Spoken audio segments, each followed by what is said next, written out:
Growing up, I loved the hymnal, loved how each hymn had its own number, which was different from the page number, how the hymns were arranged by their place in order of the Mass, or by liturgical season, although I didn't know any of this until high school, when my friend John and his acoustic guitar joined the choir at the St. Clement's 10:30 folk Mass, the only thing that kept me going back each Sunday.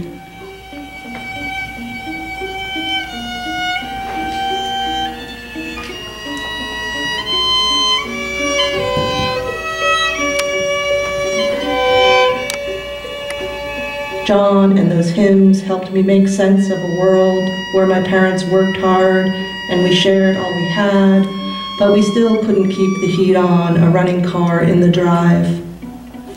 Let there be peace on earth, and we are one in the Spirit, and gather us in and come to the water.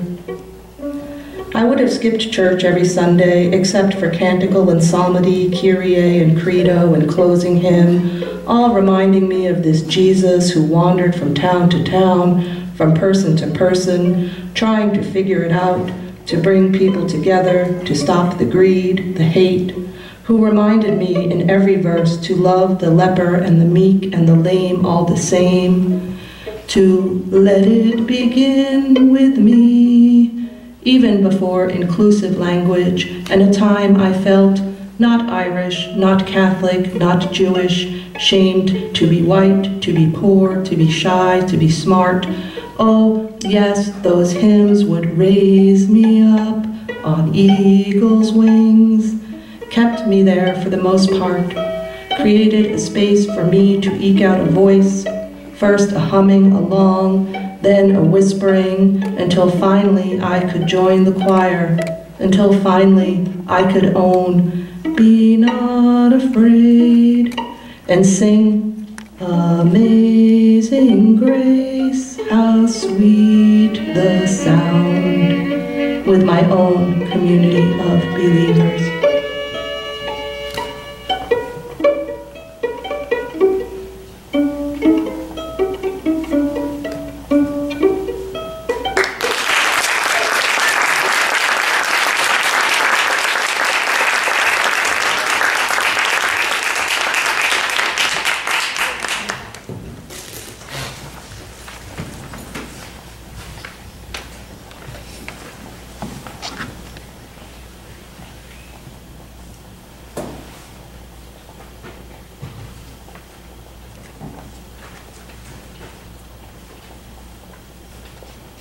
Somewhere in heaven, the black queens who spoke the holy truth and fought for freedom are doing their hair and watching the future generation enjoy. Watching as the Earth's future becomes female and America is founded by its proper mothers. Martin and Malcolm are laughing as they see the boys of the future become beautiful black American kings. JFK is having a grand old time chopping it up with Tupac as Pac rolls him a blunt. They take in that good holy smoke, listening to Janis, Jimmy, and Prince, dropping their gems into the deep wells of heaven.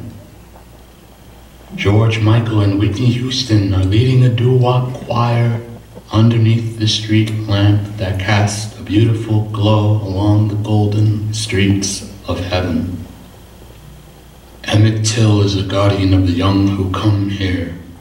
Once the dead whistling child is now the patron saint of the whistler's song. Sean Bell is constantly saying, I do.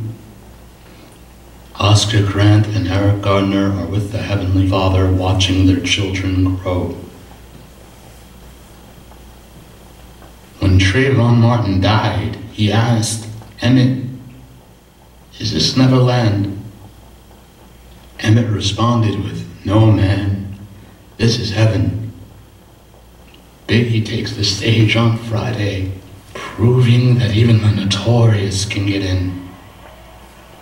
And just think, all you were doing was running to the store.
Are babies crying, deaf ears? Are babies crying, deaf ears fear gigabytes and hard drives? Are babies crying, deaf ears fear gigabytes and hard drives, internet, jumpstart, kinetic, lividness? Are babies crying, deaf ears fear gigabytes and hard drives, internet, jumpstart, kinetic, lividness, more nameless orphans? Are babies crying, deaf ears fear gigabytes and hard drives, internet, jumpstart, kinetic, lividness, more nameless orphans and presidents, quasi-reverence?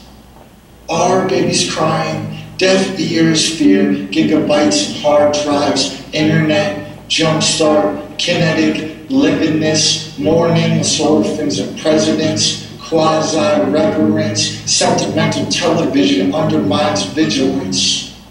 Are babies crying, deaf ears fear gigabytes and hard drives, internet, jumpstart, kinetic, lividness, more nameless orphans and presidents, quasi-reverence, sentimental television undermines vigilance? With Xanax, your zone.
Each on a modest twig that turned upward toward the sun.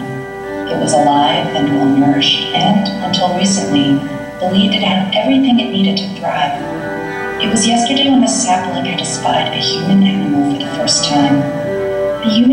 was unlike any animal it had seen before, mostly furless, with 2 appendages at the top of its trunk and 2 appendages at the bottom where roots should have been. The appendages, along with the trunk, could bend and move independently of each other. On top of its trunk was an unusually round head that could yelp, sing, and contort its features at will. There was something perfectly peculiar about the human animal that stirred within the sapling and nascent yearning. The sapling decided then that it wanted to move, flex its branches, and look to the east or west when it so desired. And so one day, the sapling's fine roots, still embedded in the ground, grew thicker and warmer, filled with blood, and became encased in skin, until the roots transformed into 2 arms and 2 legs. They were deep in the dark, moist soil, and the sapling turned and writhed to lift its limbs. Its highest leaf turned into a girl's face, and the remaining leaves turned into brown, woolly hair. She looked down and marveled at her newfound arms and legs, caked with soil. She turned and turned, bewildered at her movement, her newfound rootlessness. She lifted her arms and looked at her fingers, rubbing them together, feeling the cool, gritty soil trickle through her fingertips. The sapling girl looked to the east and outstretched her right arm. She could see her aunts and uncles, the trees and bushes that had lived for hundreds of years before her. She felt the wind blow through her fingers. She lowered her right arm and raised her left arm, looking to the west. There she could see the mountains, dotted with trees and capped with snow. She felt the soil on her fingertips, and again rubbed her fingertips, remembering that these fingers were once tiny offshoots of the roots that had dug into the ground. The ground, she remembered, the earth. She crouched down and touched it and looked at it for the first time with human eyes. Before, the earth had been mother's milk, oxygen, life. Now it felt grainy, damp, disconnected. She wiggled her toes and felt it clump and separate with each movement. It felt like dirt. She stood up again and raised her arms, turning upward. The sun was always beautiful, but in her new form, the girl could feel a warmth, a vision of yellow splendor she could not perceive before. The breeze tousled her as it did when she was a sapling. She closed her eyes and listened to it whisper sweetly in her ears, as if it were retelling a familiar secret. She exhaled her last memory, opened her eyes, and took her first step forward.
Yo, how much longer do we need rest?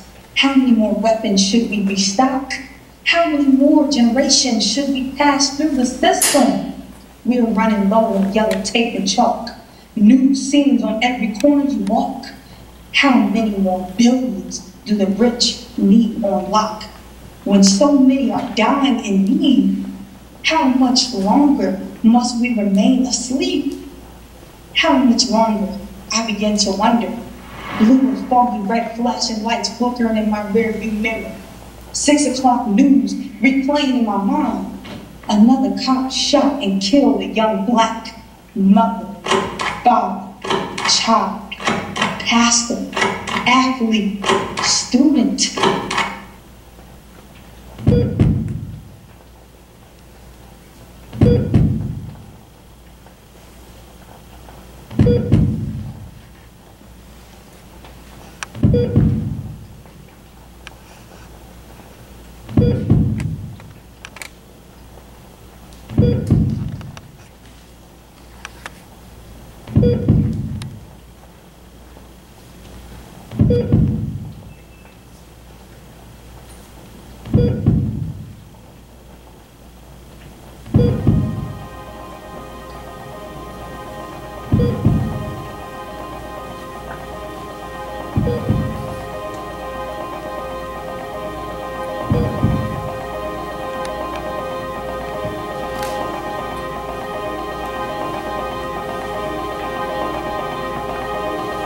My bravery gave up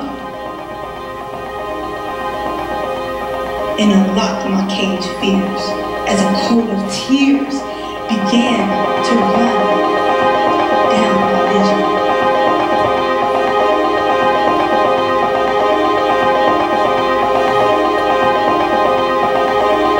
What's the big fuss? It's only the police. What's the big fuss? It's only the police.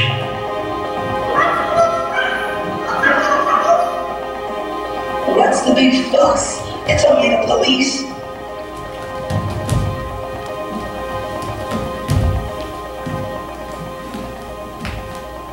Fears face me versus me facing my fears.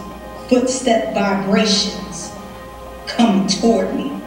Only steps away, last breaths to take. License and registration, he said. Time choked my oxygen, making each breath impossible to take.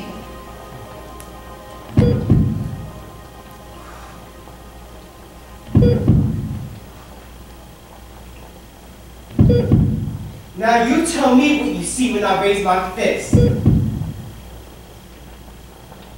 Let me give you time to figure out an excuse.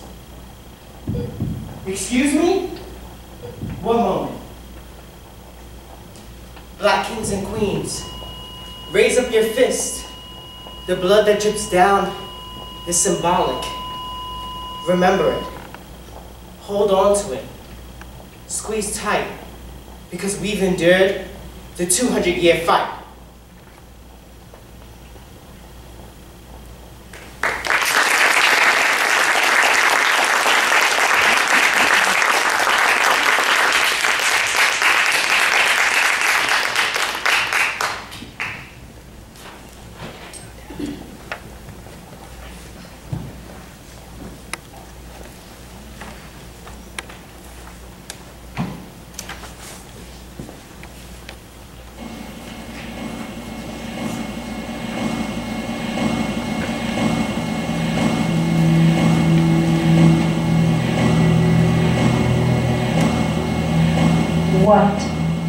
What right have you?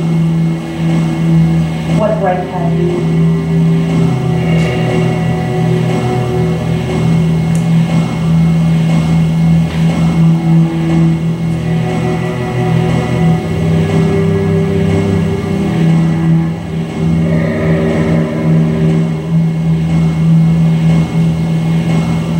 What right have you to tell me what I can or can't do with my body? The body that belongs to me and only me. The body where you have no authority.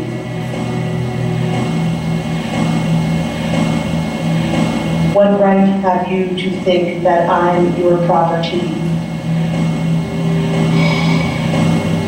I am not a plot of land to be conquered, not a field waiting to be cleared by your violent machines, turning me over for whatever seed you, the man, planted.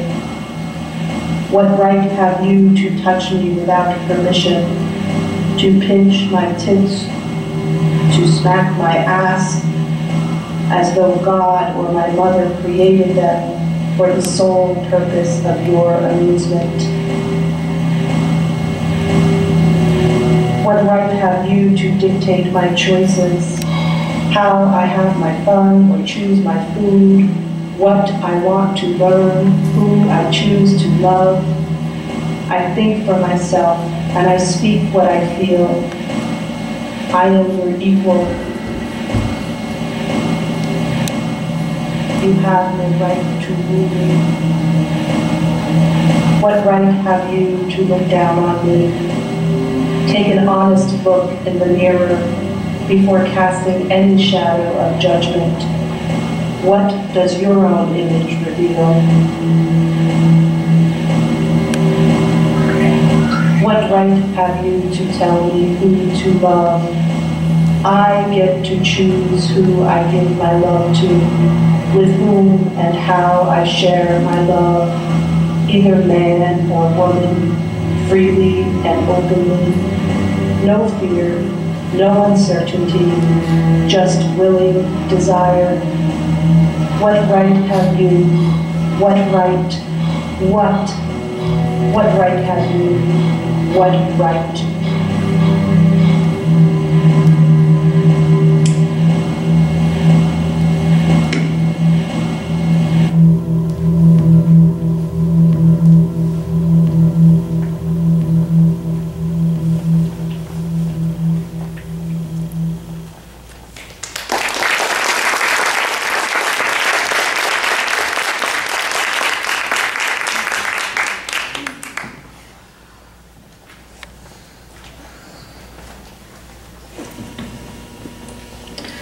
Turning, slowly turning, and looking for something. It reminds me for some reason for one of my daughter's first music together classes. There was a song. Leaves are falling, slowly turning, tumbling to the ground. Yellow, orange, red and brown, and so on. It was a nice song. She's looking for something. This is weird. Oops, whatever she found, it ran away. It's scuttling all over the place, and she's trying to catch it, hands turning. I'm not good at this. Somehow this performance does not touch me. I feel bad. She came all the way up to Summit to perform, even got stuck in traffic, and here I am, just not getting it. This is silly. I should have stayed at home and work on the Veritan report. Francisco is going to kill me if the discussion is not ready for tomorrow. Ready? So far from it. This is really silly. How am I supposed to observe and write at the same time? My fine motor skills are just not cut out for this. The door opens. She puts something on her back, then sits down. With the weight on her back, then she stands up again. Sadly, this whole exercise is getting lost on me, and I have no idea what I am supposed to see. Oops, if she keeps turning like this, she'll be dizzy. How on earth should I write and watch at the same time? If I write, I miss bits and parts of the silent dance. If I observe, I forgot what I wanted to write. I think she's making a mandala. Probably not, but that's what it looks like. She sure does not like her hands getting dirty or dusty. If she's making the mandala, that is. She compares the color of the mandala to the wall to make sure it matches. Cleaning hands must be a central motive, or she thinks she cannot touch the wall with dirty hands, or can't write on the wall with dirty hands. Let's put something on the ceiling as well, or at least let's reach for it. Now the wall is a piano, and she plays it with clean hands. Then she squats down and shows her hands. I should be working on the Veritan report. Now she observes, with eyes shut wide, what she did. This is silly. Let's just watch.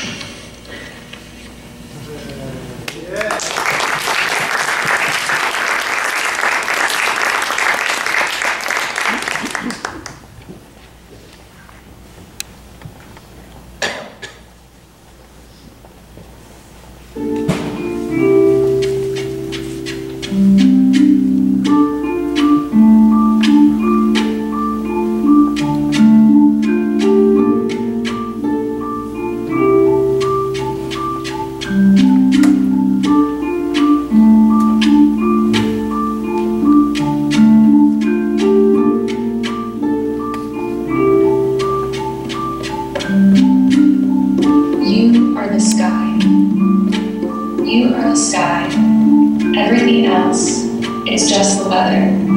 Pay the children. Don't be afraid of thunder and lightning. Hold them to your chest like a mother wrestles her thrashing child until his anger melts into sleep. You are the sky. Don't be afraid of clouds. Read them like leaves at the bottom of a teacup. Have courage to trust what you perceive, for you are the sky.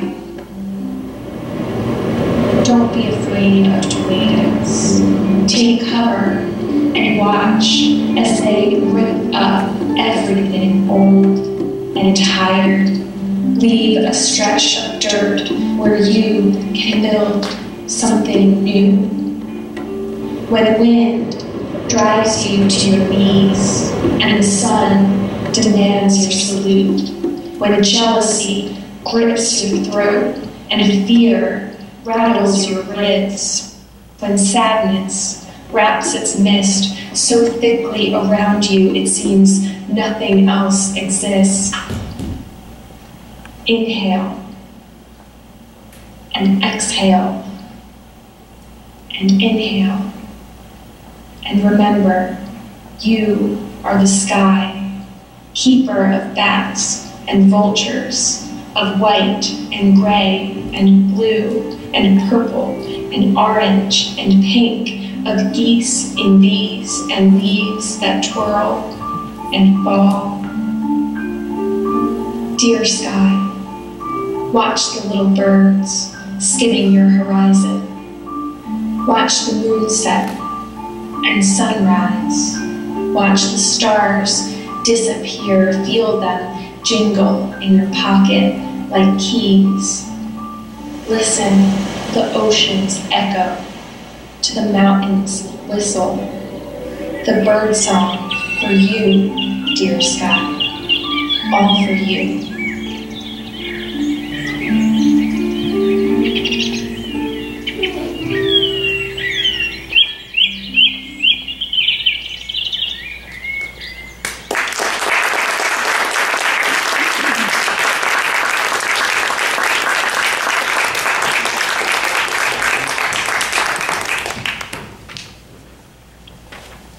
Mama Anna's apartment in Washington Heights.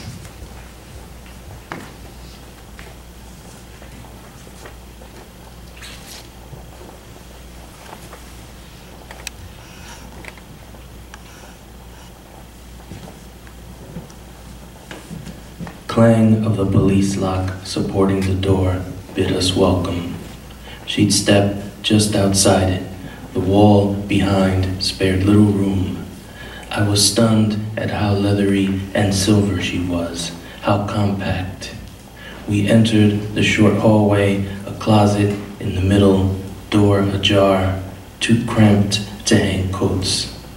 The living room was the dining room. A film of odorless grease cuddled each piece of furniture. Clear plastic overlove seat, sofa, and armchair. Oversized sewing machine by the oversized window, and outside a fire escape where I drank café con leche from a tin cup, buttered yaya crackers, her eyes on me. Come mijo. We watched movies late night. She talked through the good parts and nodded off midway. Sometimes I'd sneak into her bed. Rats killed time on the kitchen sink.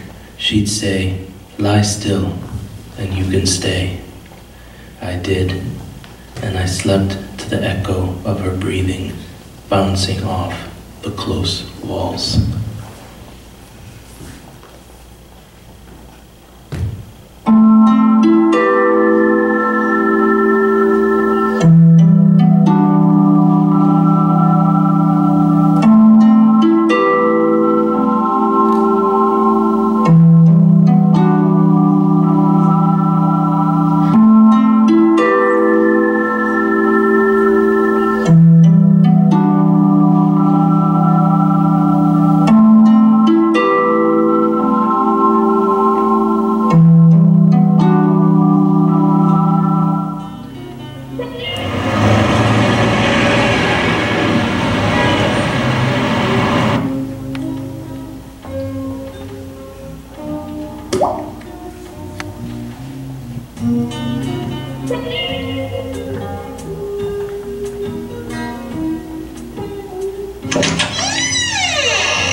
Hot winds hoping to hold us back against the miles of desert sand stretched before us.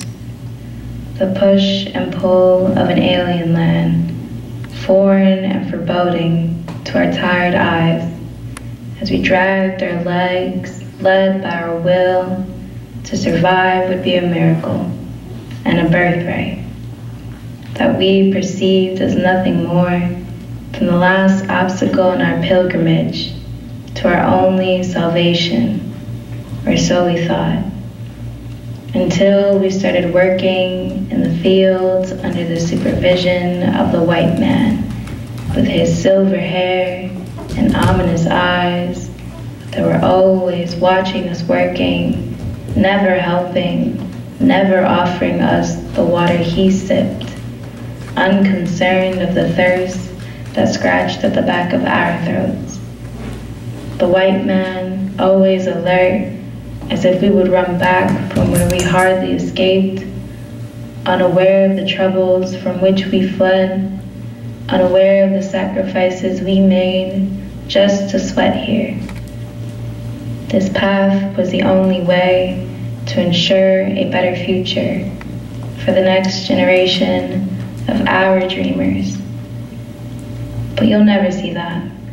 Just another wetback infesting your land to work twice as hard for half as much, only because we know it's all we have for now.